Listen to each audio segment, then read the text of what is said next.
Bueno, muy buenos días a todos. Bienvenidos otra vez a esta serie de pláticas del poder del algoritmo organizada por la comunidad de programación competitiva de la Facultad de Matemáticas de la UADY. En esta ocasión tenemos con nosotros a un muy buen amigo mío de años, el doctor Salvador Mandujano.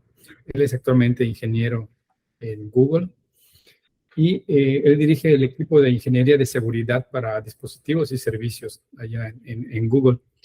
Y pues muy amablemente Salvador aceptó darnos una plática acerca de algunos conceptos fundamentales de la criptografía, en especial sobre los algoritmos que manejan la llave pública RSA.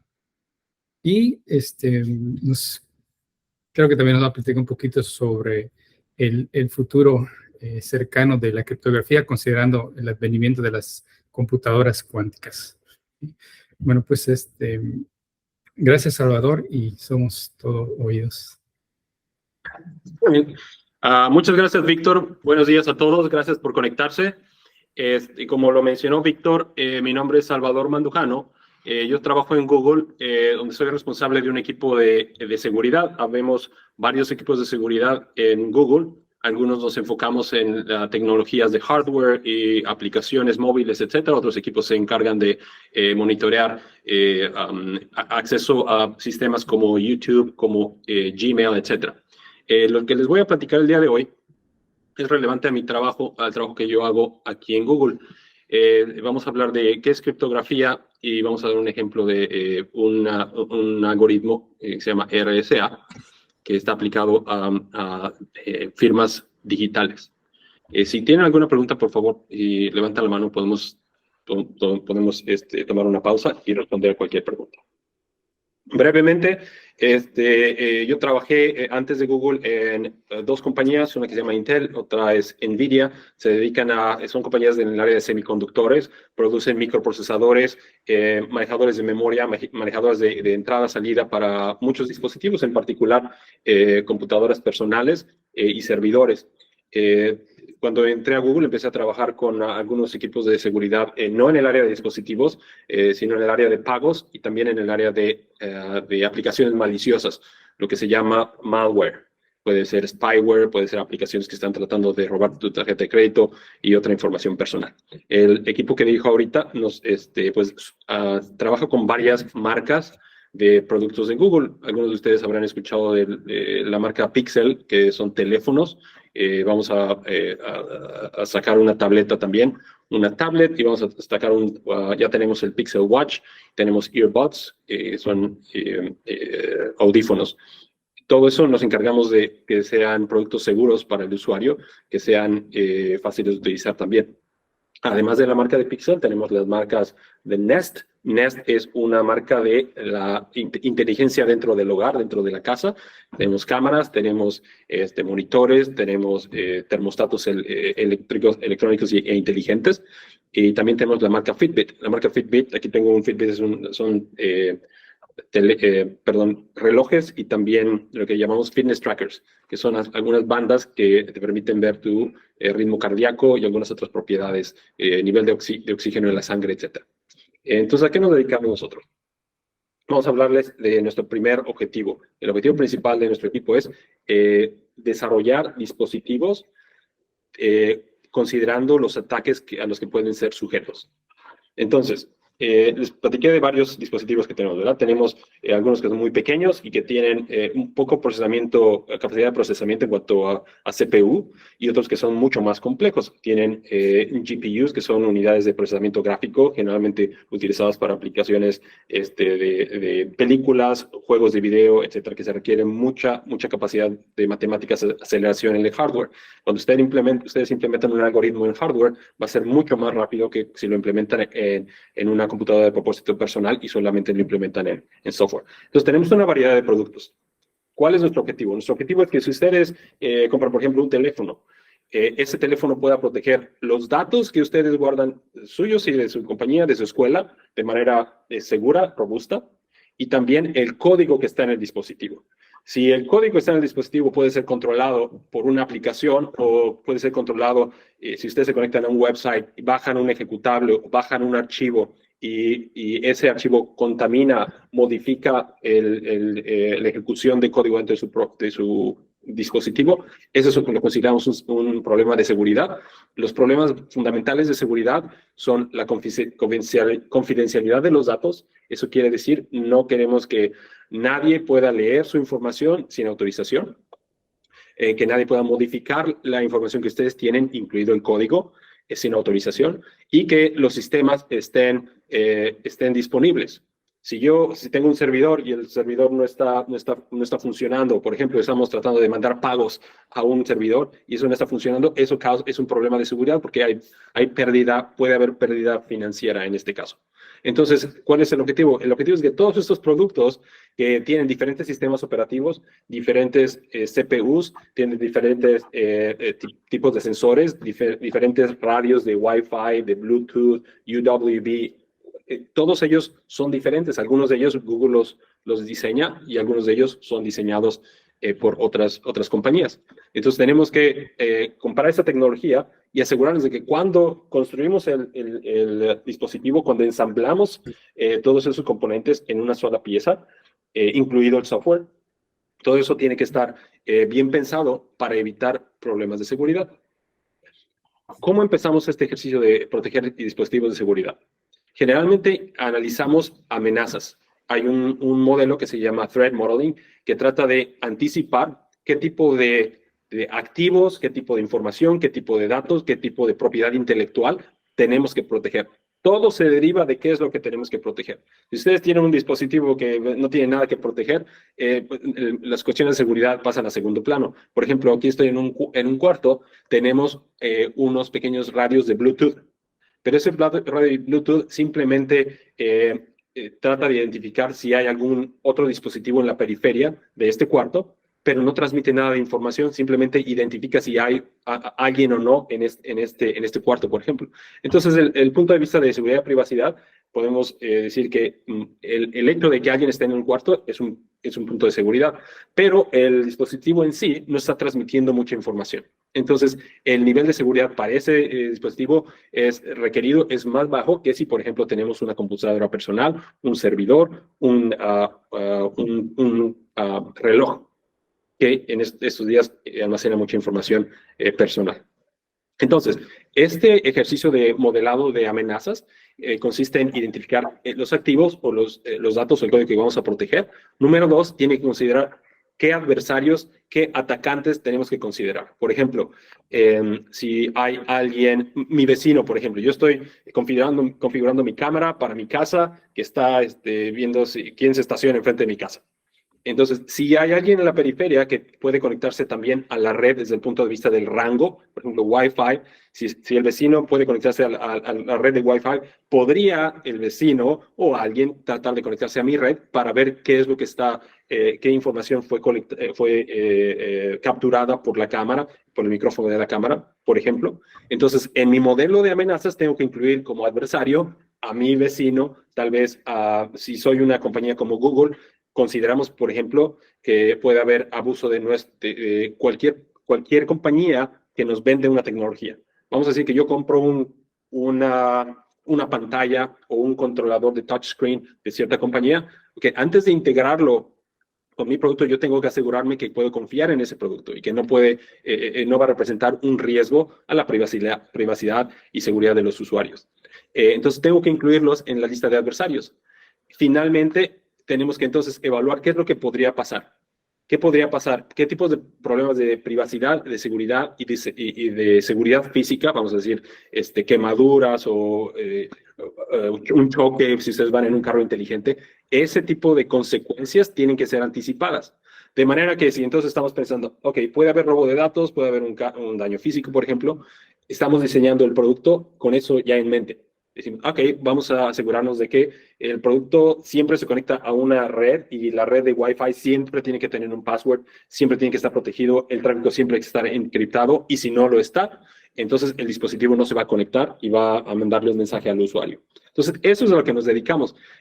No solamente la parte del diseño tiene que ser segura, la parte de la implementación es sumamente importante y vamos a hablar de la parte de criptografía, porque es importante la la implementación de los algoritmos de cifrado y el uso de herramientas criptográficas.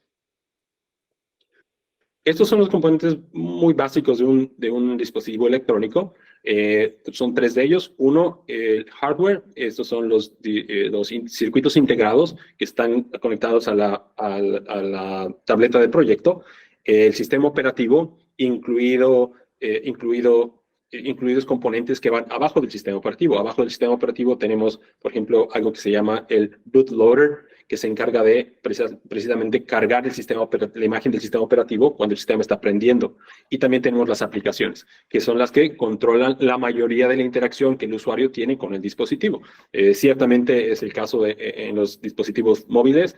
Tal vez algunos de ustedes conecten su teléfono a una computadora para hacer debugging y que puedan ver aspectos del sistema, puedan reconfigurarlo, si estás interesados, pero la mayoría de los usuarios van a utilizar aplicaciones. Entonces, todos estos componentes pueden ser un objetivo de ataque.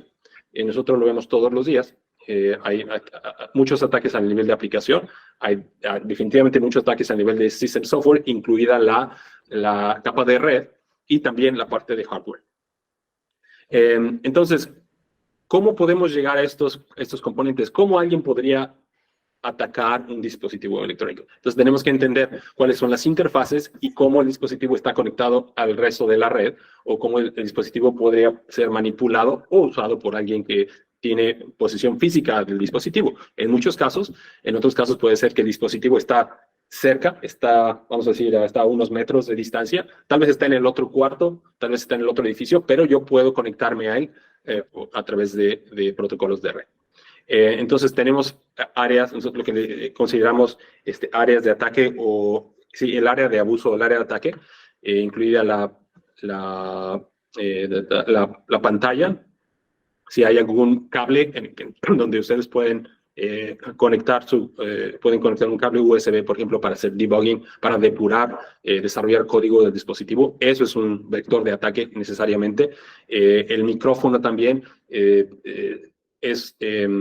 captura señales en el ambiente. Si ustedes están hablándole al teléfono o a un dispositivo inteligente, hay ataques que no son audibles. El humano no puede escuchar que hay algunas señales que están siendo enviadas al dispositivo, pero el dispositivo en sí hay un sistema de audio. El sistema de audio incluye componentes electrónicos, y esos componentes electrónicos pueden estar recibiendo señales a través de frecuencias que el humano no lo puede escuchar, pero el dispositivo sí las va a poder escuchar. Entonces hay ataques en los que uno puede estar sentado y alguien puede estar comunicándose con su dispositivo, pero no lo podemos escuchar. Entonces ese es parte del área de ataque.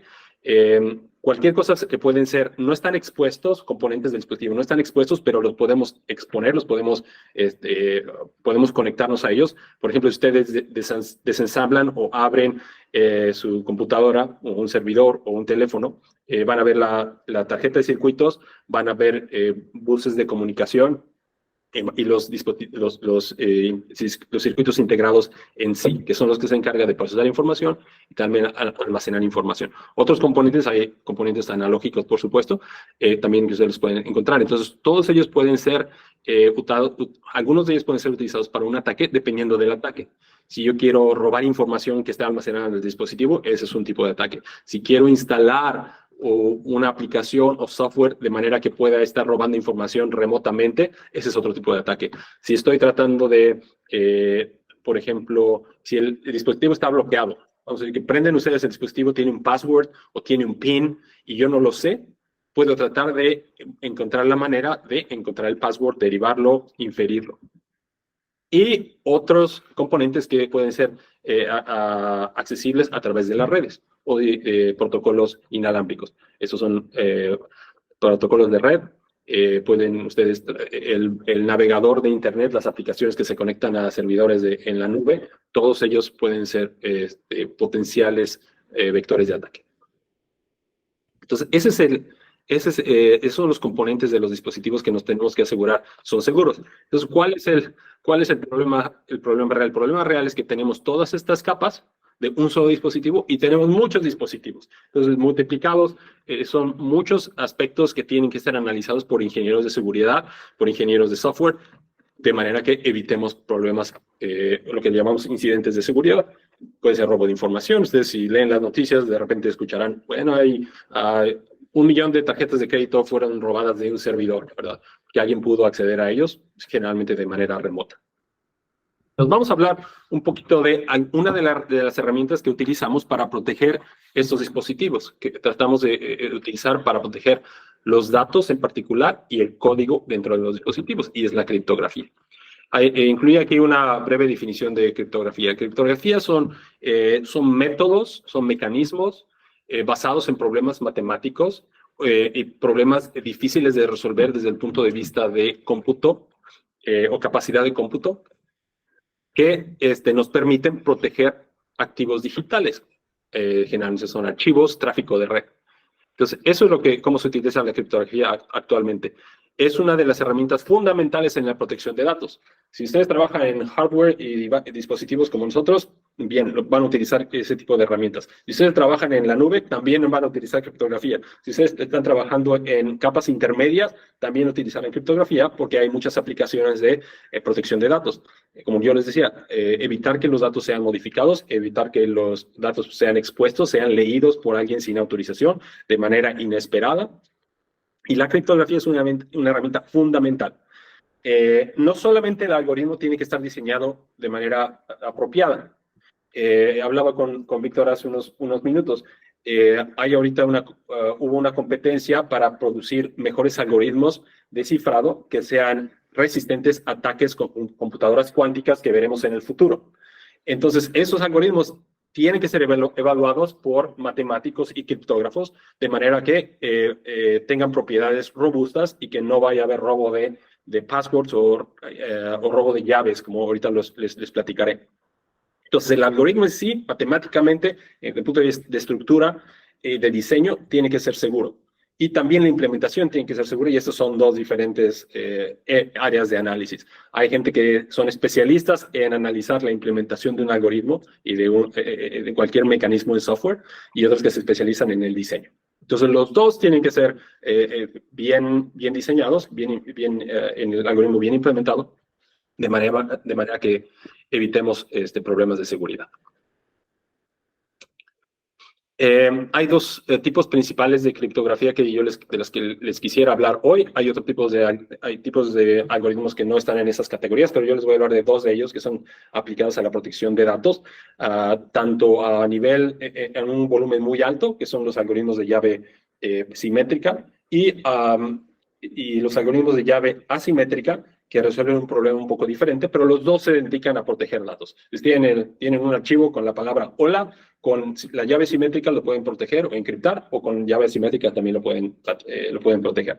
La diferencia entre estos dos tipos de categorías de algoritmos es que en el caso de la llave simétrica, ustedes para encriptar y decriptar o desencriptar un mensaje, utilizan la misma llave, vamos a decirlo, el mismo password. Cuando yo diga llave, pueden entenderlo como un password. Y en el caso de los algoritmos de llave asimétrica, son dos llaves diferentes.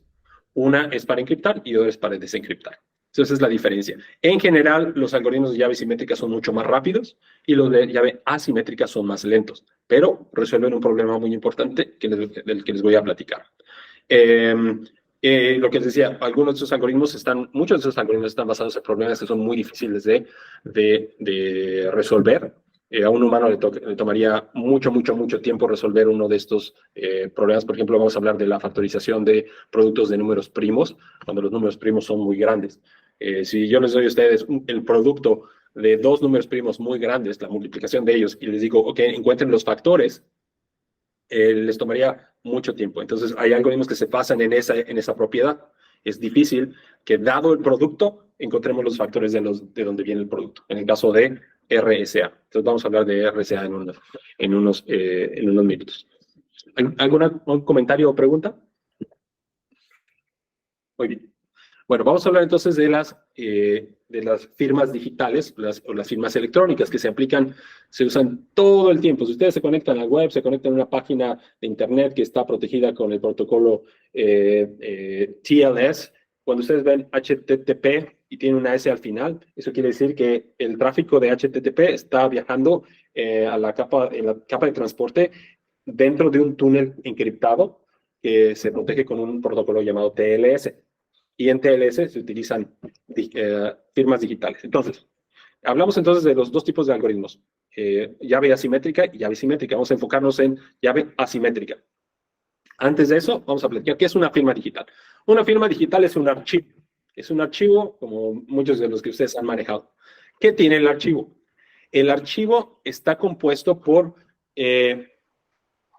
un bloque que está encriptado. Entonces, si ustedes lo ven, es un bloque que está encriptado. Ustedes no lo pueden observar, la firma digital en sí. Es algo que está encriptado. ¿Qué es lo que está encriptado? Lo que está encriptado es un mensaje. Ese mensaje es un valor hash. Ahorita vamos a hablar de los algoritmos de hash, que se produce de el archivo que yo estoy tratando de firmar. Entonces, vamos a decir que tenemos una carta de 5 páginas. Y quiero asegurarme que cuando la persona reciba mi carta de 5 páginas, pueda decir, sí, Salvador es el único que pudo haberme enviado esta carta porque hay una firma electrónica. Entonces, esas 5 páginas lo que hacemos es que primero la pasamos por un algoritmo de hash. El algoritmo de hash lo que hace es que toma la entrada, las 5 páginas, las mete por el algoritmo y siempre va a producir un valor del mismo número de dígitos, siempre. Si ustedes le pasan 1.000.000 de páginas, le pasan 2 palabras, le pasan 5 páginas, va a producir un valor de dimensión fija, de longitud fija. Entonces, esos son los algoritmos de hash. Y tiene una propiedad muy interesante. La propiedad más interesante de los algoritmos de hash utilizados en aplicaciones criptográficas es que tienen muy baja probabilidad de colisión o de choque. Colisión y choque, en este caso, significa que si tienen ustedes 2 mensajes y 2 cartas que son diferentes, que por lo menos tienen un carácter diferente, van a producir siempre un valor de hash diferente, ¿verdad? Entonces, ¿qué es una colisión? Una colisión es que si yo tengo 2 mensajes diferentes, produzcan el mismo valor de hash.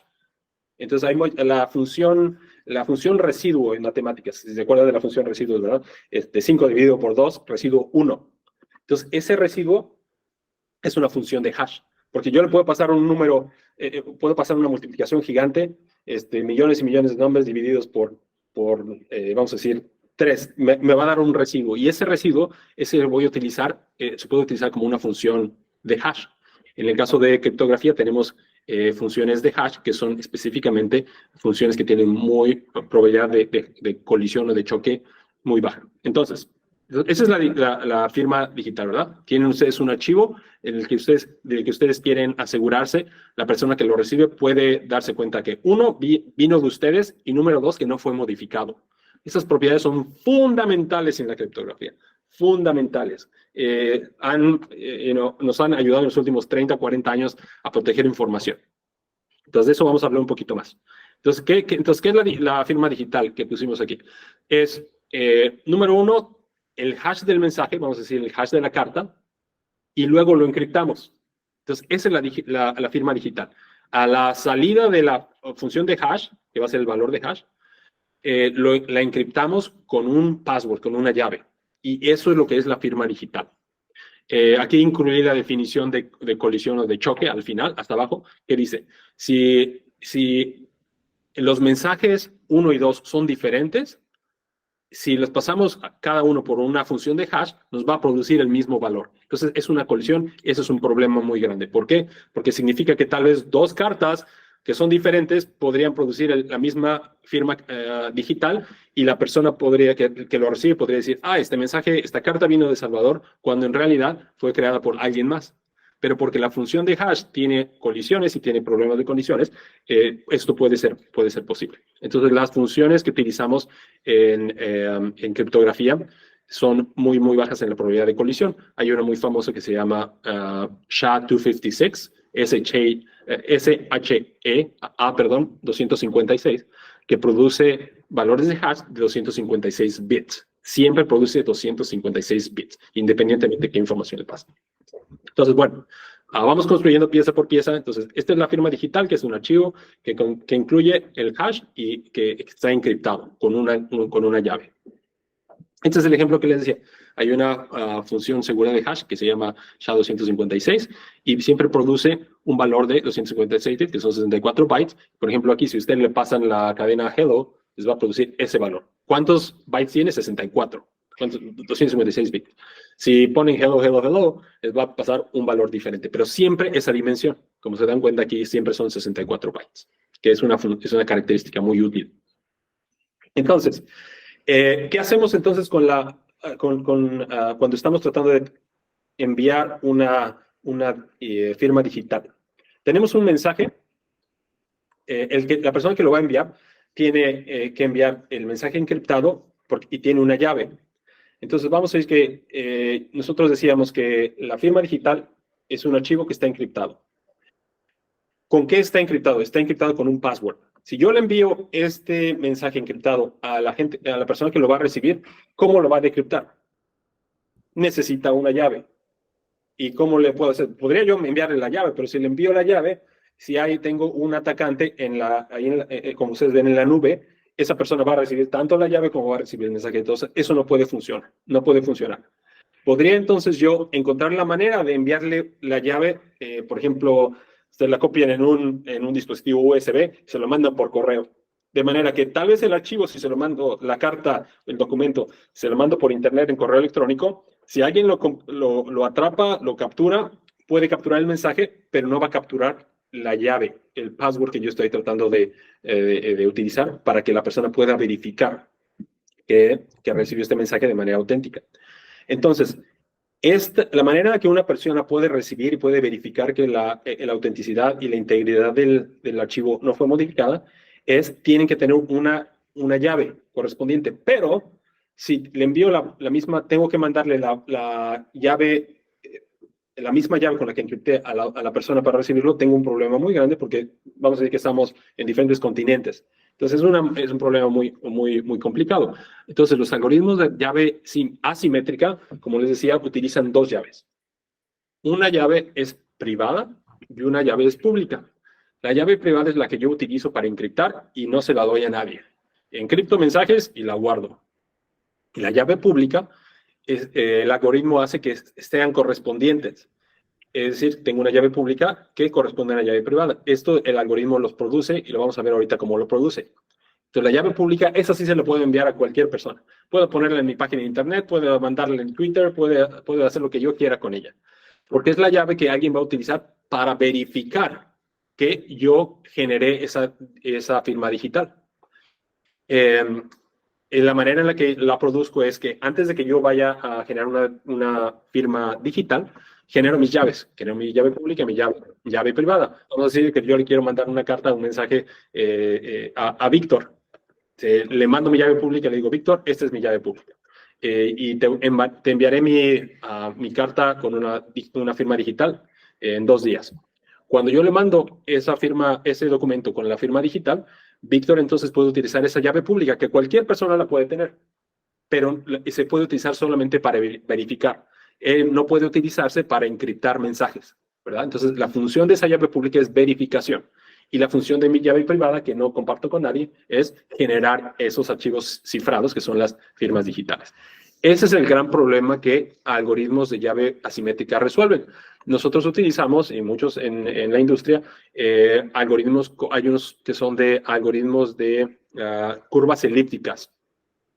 La criptografía de curva elíptica también está basada en problemas matemáticos que tienen con complejidad alta en cuanto a capacidad de cómputo. Y también el algoritmo del que les voy a platicar, RSA. Les estoy hablando de RSA porque es muy conocido, hay mucha información que ustedes pueden encontrar en Internet si están interesados en el tema. Entonces, ¿qué hace RSA? RSA es uno de estos algoritmos que me ayuda a generar mi llave pública, mi llave privada, y me ayuda a generar firmas digitales, de manera que yo puedo enviar mensajes. Por ejemplo, cuando ustedes se conectan a un banco, o vamos a decir a Google, al sistema de Google, el sistema de correo electrónico Gmail de Google siempre está encriptado.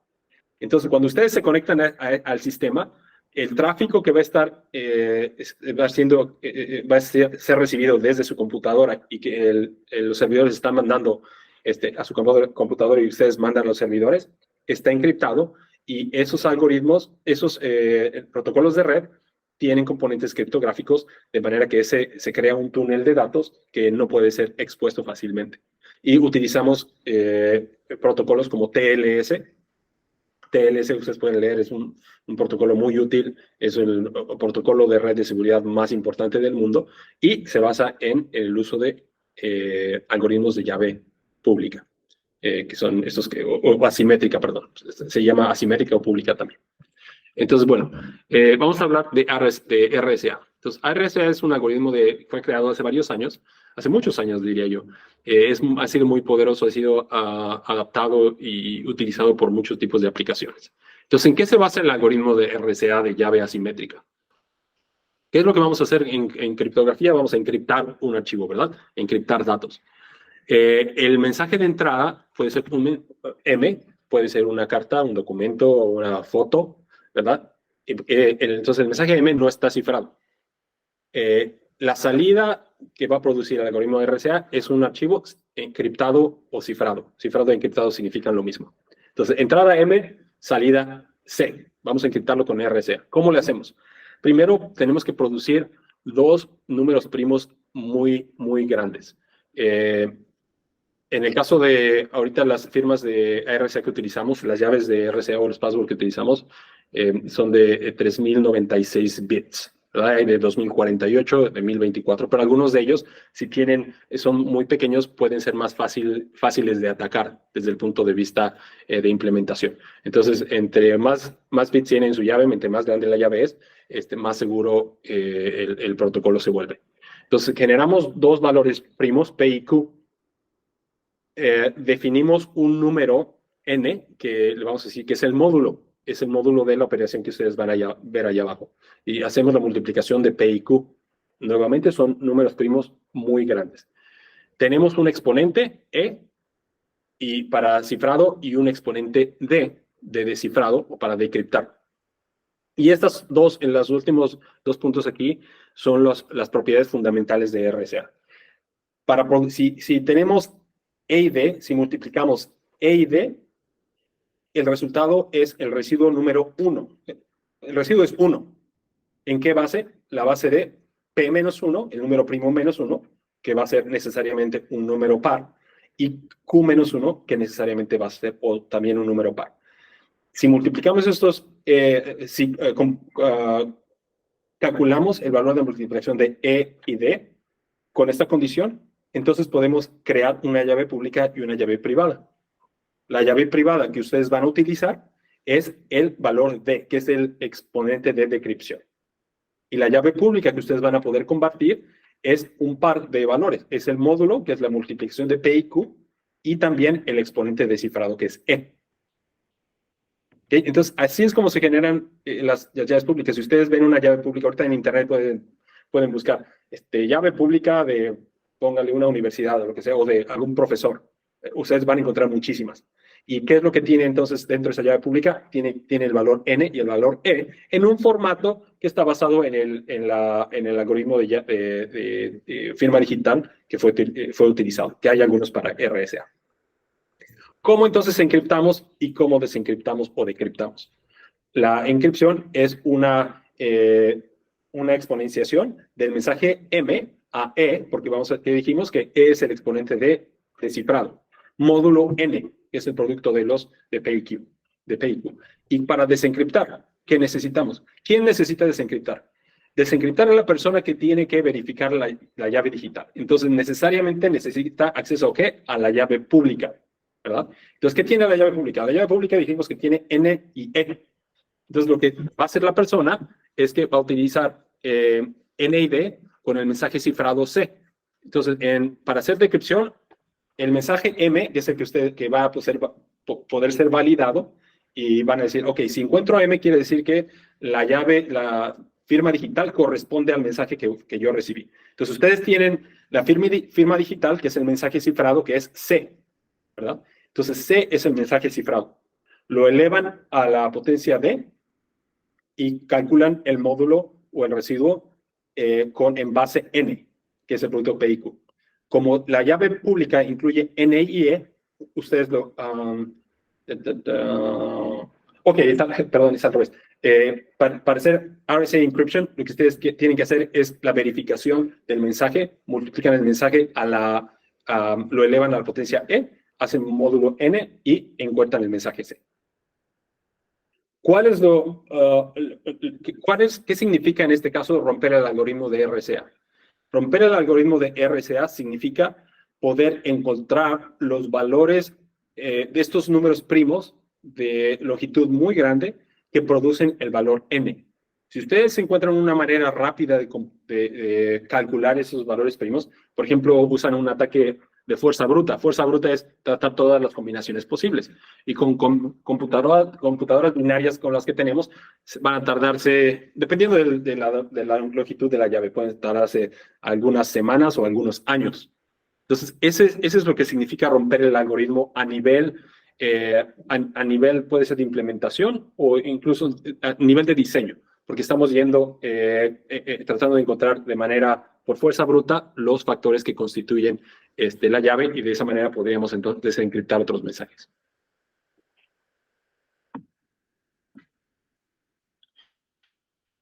Cuando estamos entonces utilizando una firma digital, ¿qué es lo que estamos haciendo? Estamos utilizando el algoritmo RSA para cifrado. Tenemos un mensaje que va a ser pasado primero por la función de hash, por ejemplo, la función de hash que mencionamos que es SHA-256, producimos el valor de hash y ese valor lo vamos a encriptar con nuestra llave privada, de manera que podamos enviarle el mensaje a nuestro amigo, nuestro familiar o con quien nos estamos comunicando, y también le enviamos la firma digital. La firma digital, como está encriptado con estos algoritmos y está pasado por una función de hash, tiene también la propiedad de ser resistente a modificaciones. Entonces, vamos a decir que alguien quiere modificar un bit o un byte o algunos bytes en la firma digital. El algoritmo no van ustedes a poder verificar que la firma digital corresponde al archivo, porque la salida va a ser diferente. Ese es el valor de incluir la función de hash, además del algoritmo de cifrado. Los algoritmos de cifrado, por cierto, tienen propiedades también de integridad de datos, pueden ayudar a detectar algunos cambios en información, pero como no todos los algoritmos tienen esa propiedad propiamente justificada, combinamos las propiedades de un algoritmo de hash, de propiedad de colisión baja, con el algoritmo de cifrado. ¿Algún comentario? Muy bien. ¿Cómo entonces utilizamos este tipo de herramientas en los dispositivos electrónicos que les platicaba al principio? Se utilizan de varias maneras. Aquí estoy incluyendo dos ejemplos. Cuando ustedes prenden una computadora, cuando ustedes prenden su teléfono, cuando ustedes prenden su reloj, por ejemplo, hay una verificación de que el código con el que está prendiendo la computadora es el código que la compañía que lo manufacturó, la compañía que lo produjo, lo firmó, o es el código auténtico, es el software auténtico, por ejemplo, el sistema operativo. Si yo prendo mi teléfono, el sistema operativo ha sido modificado. En mi caso, yo tengo un teléfono de Google, que es nuestra marca Pixel. Entonces, si lo prendo y alguien modificó algún aspecto del sistema operativo, algún archivo del sistema operativo antes de que yo lo prendiera, el dispositivo tiene que verificar que pasa una firma criptográfica, la imagen del sistema operativo. Entonces, toda la imagen del sistema operativo está cifrada y tiene una firma digital. Entonces, lo que hacemos cuando prendemos un dispositivo es que verificamos que la imagen del sistema operativo, la imagen del bootloader, las aplicaciones no han sido modificadas. ¿Cómo lo hacemos? Utilizamos algoritmos como RSA, curva elíptica, para verificar que no han sido manipulados, y también funciones de hash como platicábamos.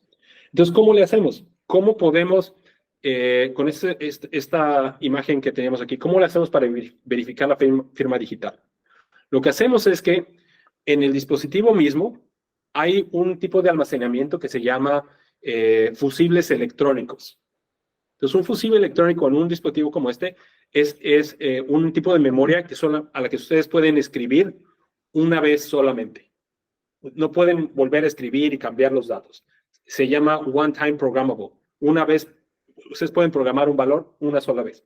Entonces, lo que hacemos es que en los fusibles electrónicos de los dispositivos, copiamos el valor del hash de la llave pública. Vamos a decir que Google tiene como de hecho tenemos muchas llaves públicas y privadas dependiendo del tipo de tecnología. Para los dispositivos como estos, tenemos nuestra llave pública y nuestra llave privada. Una para todos los dispositivos, ¿verdad? Entonces, ¿qué es lo que hacemos? Google va a generar una firma electrónica del sistema operativo y esa llave pública que les puede permitir a ustedes o a cualquier otra entidad verificar la firma digital, vamos a copiarla del dispositivo. Entonces, ahí la ponemos en esta memoria que solamente puede ser programada una vez. Y puede ser leída. Entonces, el problema no es leerla. Ustedes pueden leerla 1000 veces, pero no puede ser modificada, porque vamos a utilizarla para verificar que cada vez que el sistema aprenda, el sistema operativo, los drivers, el bootloader, no han sido modificados. Es una propiedad fundamental en todos los dispositivos electrónicos. Si ustedes tienen un dispositivo electrónico que no tiene ese tipo de validación, eso quiere decir que alguien podría instalar nuevo software, podría modificar los archivos que están instalados en el dispositivo, en el teléfono, en la computadora. Entonces, esa es la manera en la que utilizamos algoritmos de llave privada y firmas electrónicas. Otra aplicación de criptografía y de firmas digitales y criptografía de llave asimétrica es lo que se llama attestation. Attestation quiere decir validar que ciertos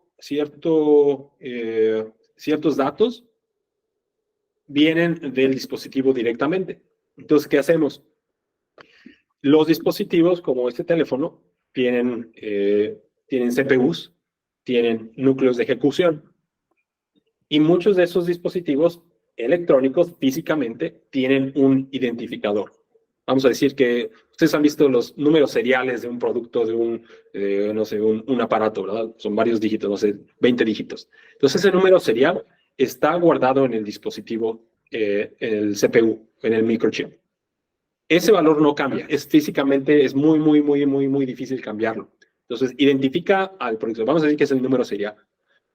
Y yo quiero entonces que en esta propiedad que se llama attestation, yo quiero que cada vez que mi teléfono se comunique con un servidor de Google, quiero que el servidor sepa que solamente ese dispositivo pudo haber generado esos datos y que esos datos que están siendo recibidos no fueran modificados.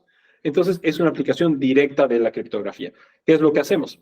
Lo que hacemos es que cuando manufacturamos los dispositivos electrónicos, tenemos este número serial, ¿verdad? Entonces, este número serial está dentro del dispositivo, puede ser leído fácilmente. Vamos a dárselo al servidor. Vamos a decirle, ok, Google, produjiste 100,000 teléfonos Pixel. Y estos son los números seriales. Entonces, tenemos ahí la lista de los números seriales. Cuando ese dispositivo trata de conectarse, entonces, lo que va a hacer es que va a estar generando firmas digitales con cualquier mensaje que le va a mandar al servidor. No necesariamente a través de un protocolo como TLS o TLS, pero sino porque no queremos encriptar esa información. Vamos a decir que es información sin muchos problemas de seguridad o de privacidad. No es información confidencial. Si no es información confidencial, no me preocupa que alguien lo pueda leer, pero me preocupa que alguien lo pueda modificar. Vamos a decir que la información que yo le quiero enviar a mi servidor es, vamos a decir, queremos asegurarnos que solamente ciertas aplicaciones están instaladas y nada más. Entonces, lo que va a hacer el dispositivo es que va a encontrar la lista de todas las aplicaciones y va a crear un archivo. Ese archivo va a ser enviado al servidor, pero también vamos a generar una firma electrónica. Cuando enviamos el archivo con la lista de los nombres de las aplicaciones y la firma digital, entonces el servidor lo que va a hacer es que va a verificar la firma digital y la firma digital va a incluir el número serial de este dispositivo. Entonces, cuando calculo la firma digital, que se acuerdan que decíamos la función de hash de un mensaje, lo que puedo hacer es que es tan sencillo como tengo una lista de los nombres de las 30 aplicaciones que tengo, y al final, en el último renglón, pongo el número serial de mi dispositivo. Lo mando al servidor, el servidor recibe el mensaje y la firma digital. Le mandamos la llave pública del dispositivo porque es pública. Entonces tenemos ahí las llaves públicas de los 100,000 los 100,000 dispositivos que tenemos, de manera que cuando recibe el mensaje no está cifrado, la firma digital sí está cifrada, es un archivo cifrado, pero el mensaje no está cifrado. Entonces, el servidor puede ir al último renglón, leer el número serial y luego verificar la firma digital, que va a ser exactamente el verificar que todas las aplicaciones, el archivo con las aplicaciones, el número serial, fue generado por la llave pública de este dispositivo y que corresponde a la llave privada de ese dispositivo que corresponde a la llave pública que tenemos almacenada en el servidor. Entonces, esa propiedad es muy, muy valiosa. No tenemos que utilizar algoritmos más pesados de cifrado, por ejemplo, utilizar SSL o TLS.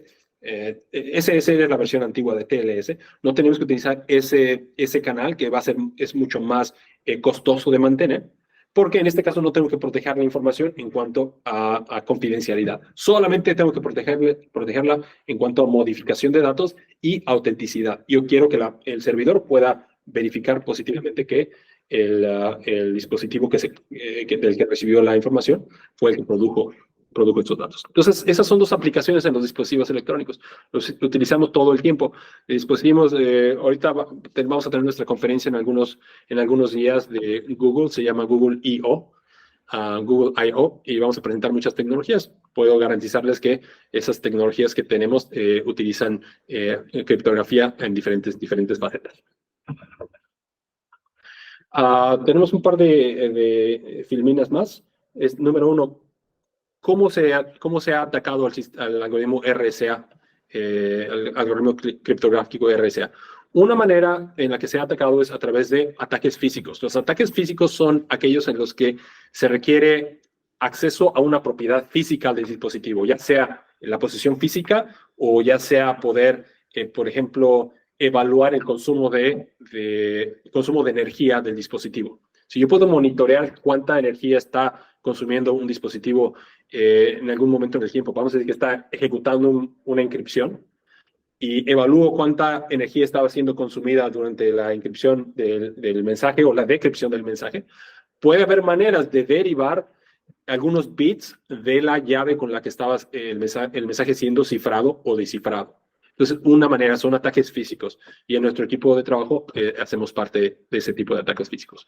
Los otros ataques en RSA se han basado no en romper el algoritmo en sí, pero en la implementación en software. RSA puede estar implementado en software, puede estar implementado en hardware. Entonces, hay gente que se enfoca en decir, ok, tal vez el algoritmo sea muy difícil de romper. Como les decía, eso significa encontrar los valores primos. Pero tal vez puedo yo robarme el password o la llave de otra manera. Tal vez empiezo a buscar dónde está en la memoria ese valor y puedo copiarlo. Entonces, hay maneras de buscar algunos problemas de codificación del software, de manera que pueden ustedes extraer algunos bits o la llave completa de RSA. Entonces, es la manera en la que se atacan algunos de estos algoritmos de cifrado a nivel teórico y a nivel práctico de implementación. ¿Cómo protegemos en contra de estos ataques? Podemos asegurarnos de que la implementación del algoritmo es segura, que alguien implementó. Ustedes pueden leer la definición de RSA ahorita en internet fácilmente y pueden crear una implementación. Ok, esto va a ser una implementación de RSA. Pero dependiendo del lenguaje, del compilador o del intérprete que ustedes estén utilizando, puede haber algunos problemas de la implementación. Hay una distancia muy, muy grande entre lo que está implementado en una computadora, en este caso binaria, y los conceptos matemáticos que, vamos a decir, pueden ser mucho más limpios y seguros desde el punto de vista de diseño.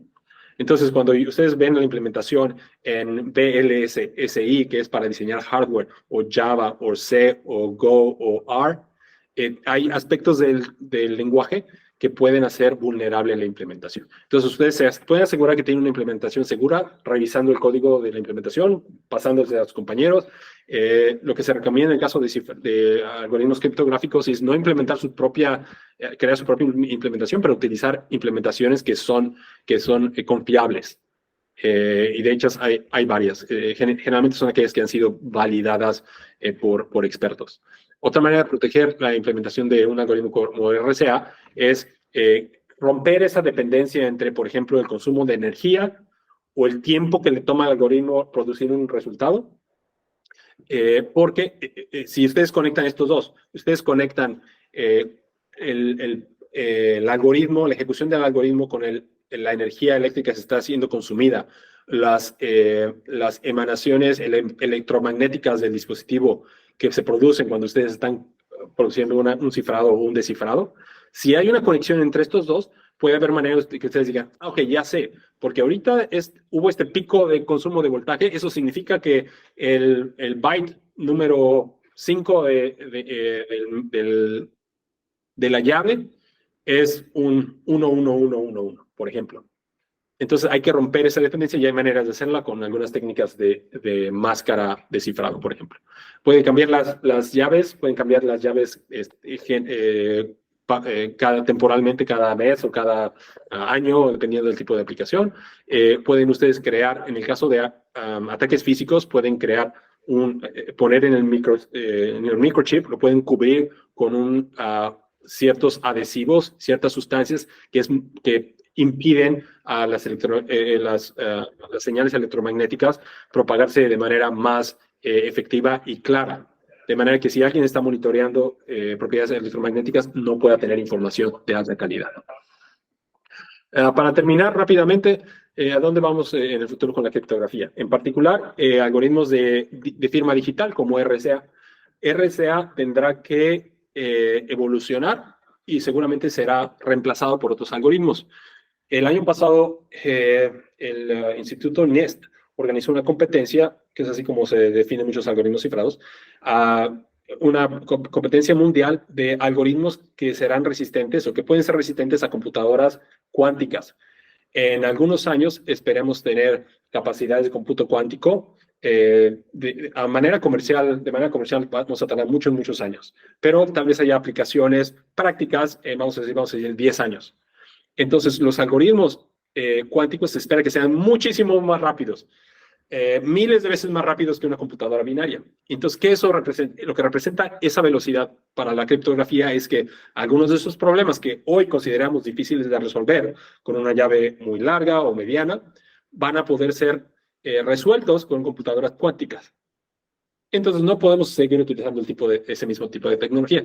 La competencia que terminó el año pasado produjo 3 algoritmos nuevos que se pueden utilizar para criptografía de llave asimétrica, y esos son Sphinx Plus, Falcon y Dilithium. Esos algoritmos, las compañías de software, de hardware, estarán adoptando una vez que se define el estándar de utilización. El estándar es el documento que dice, ok, este tipo de formato de archivos se tiene que utilizar para las llaves electrónicas y cómo se tienen que calcular. El algoritmo es la parte matemática y el estándar es la parte, vamos a decir, de ingeniería. De manera práctica, cómo lo voy a almacenar, cómo lo voy a ejecutar el cifrado y el descifrado. Entonces, esperemos que la criptografía continúe evolucionando. Es un momento muy interesante para la criptografía en el mundo, porque hay un cambio de algoritmos. Algunos de ellos no podrán ser utilizados de manera segura, porque las computadoras cuánticas podrían decriptar fácilmente algunos de esos mensajes. Ese es el mensaje del día de hoy. Tenemos criptografía que se utiliza en los dispositivos electrónicos todo el tiempo. Algunos de los algoritmos resuelven este problema gigantesco de cómo le mando a alguien el password, cómo le hago llegar el password a la persona de manera que lo pueda decriptar o que pueda validar una firma electrónica. Y los ataques a los algoritmos de cifrado, algunos de ellos son físicos, algunos son lógicos, ambos pueden ser efectivos, y nuestro trabajo en compañías como Google es asegurarnos de que nuestras implementaciones y que nuestros algoritmos y protocolos son seguros.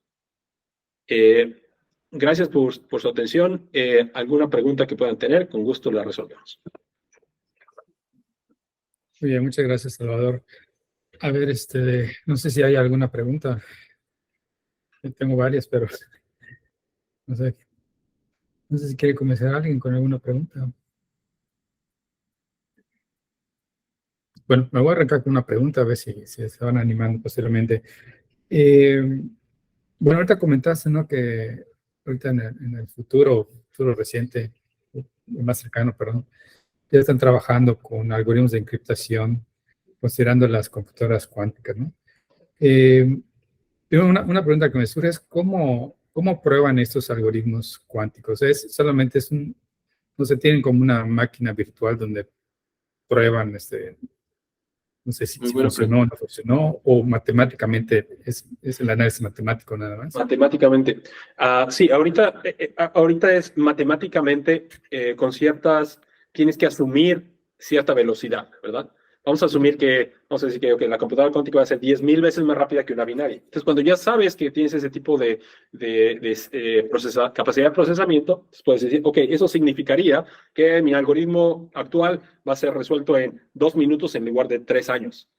Entonces, ahorita es una evaluación no práctica porque ahorita la capacidad de cómputo cuántico es menor. No podemos prácticamente utilizar. Entonces, tenemos que adelantarnos, no podemos esperar hasta tener esa capacidad cuántica. Entonces, es una evaluación teórica con el entendimiento, se asume que va a haber una velocidad de procesamiento mucho más alta.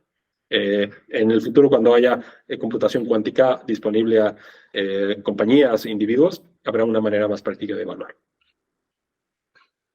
Ok. Oye, otra pregunta.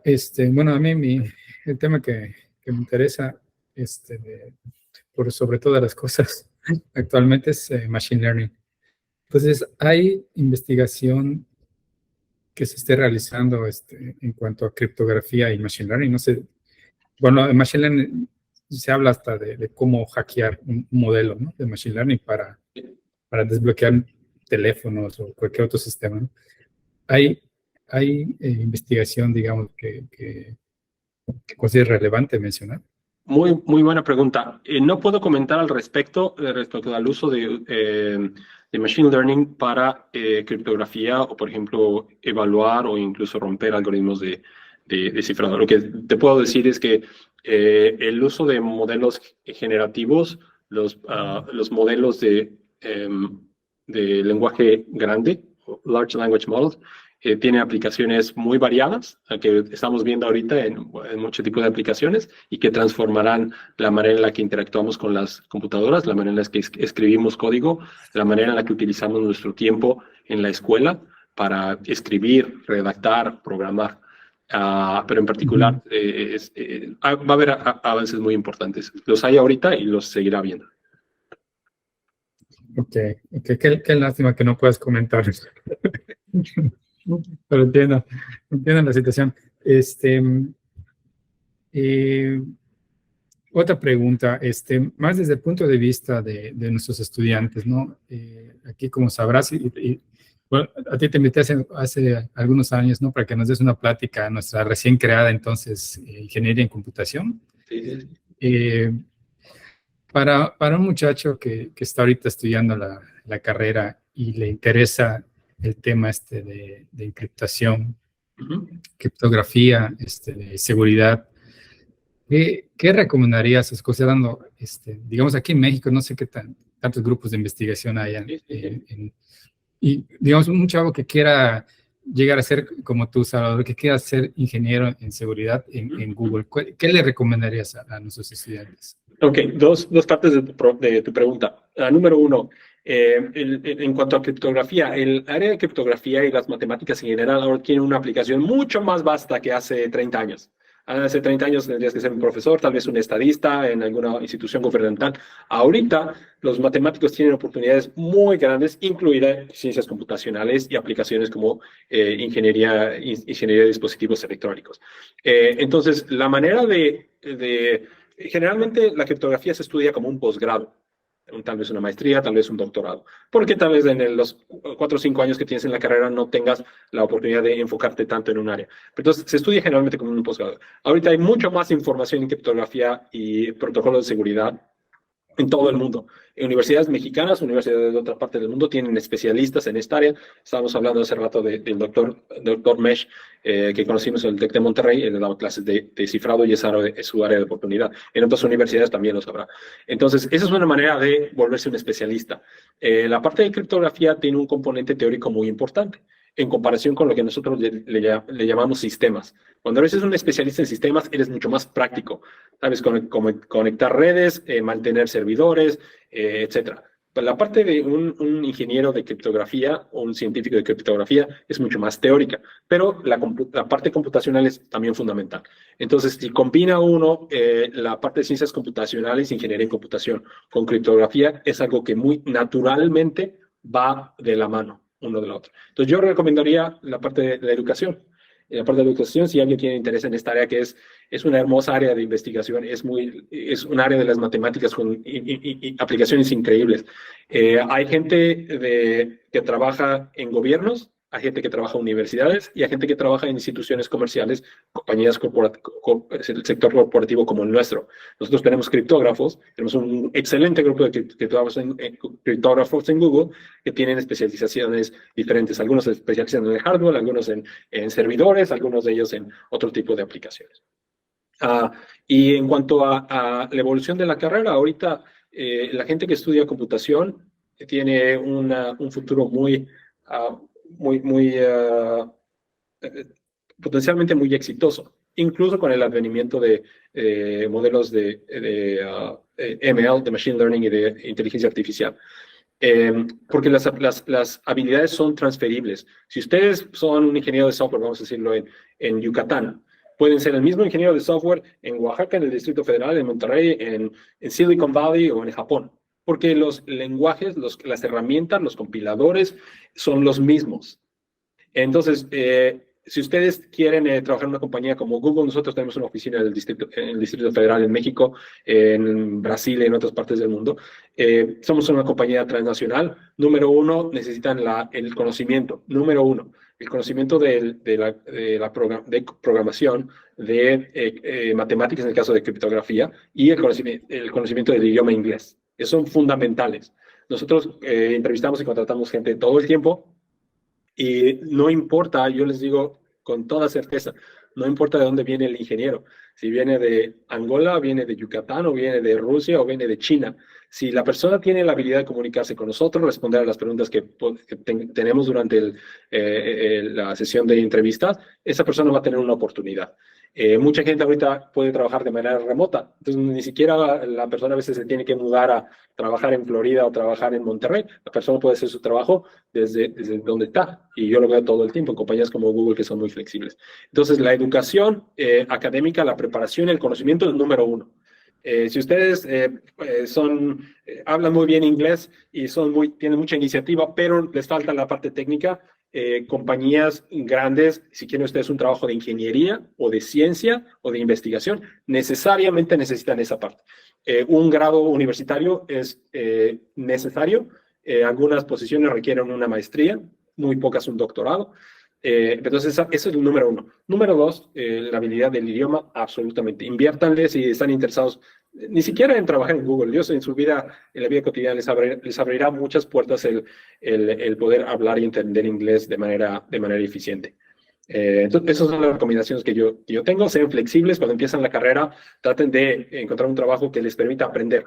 1, 2, 3 años. Ya cuando ustedes están aprendiendo, ver cómo se genera un sistema a nivel comercial o industrial, ven otro tipo de complejidad, ven aspectos que ustedes no consideraban del área de la carrera que ustedes estudiaron, y pueden entonces ver, ¿saben qué? Me llama más la atención esta parte de la computación que esta parte de computación. Pero al principio, tengan cualquier oportunidad como voluntario o encontrar un trabajo pagado, cualquier oportunidad que les dé el chance de aprender cosas prácticas de computación. Voluntarios están dentro de la facultad de matemáticas y hay oportunidades de mantener un sistema web o lo que sea. Tomen esas oportunidades, porque la parte práctica pues, no es fácil de sustituir. Esas son algunas de mis recomendaciones. Muy bien, muchas gracias. No sé si se animan a hacer alguna pregunta, chavos, aprovechando que está aquí la eminencia de Salvador.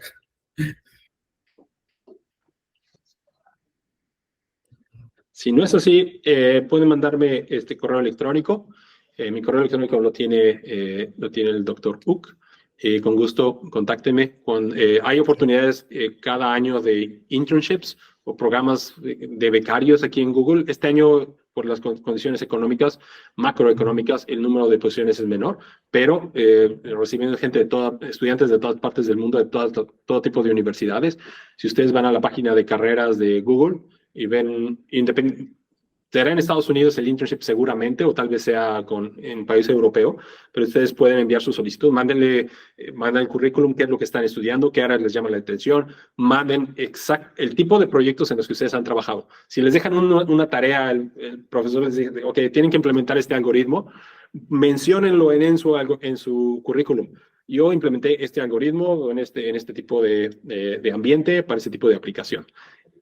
Cuando ya tienen un poco de experiencia profesional, entonces ya la listan, pero si son estudiantes, tienen necesariamente que incluir algunos de los proyectos, los nombres de los proyectos, qué aprendieron en el proyecto, qué tecnologías utilizaron en el proyecto. Eso les ayudará a que tengan mejor posibilidades y que la gente como nosotros que vemos los currículums digamos, esta persona tiene este interés y viene de este tipo de carrera, una carrera de computación, obviamente nos pone arriba de personas que no tienen esta especialidad. Hay gente que quiere trabajar aquí, pero han estudiado, vamos a decir, filosofía o historia.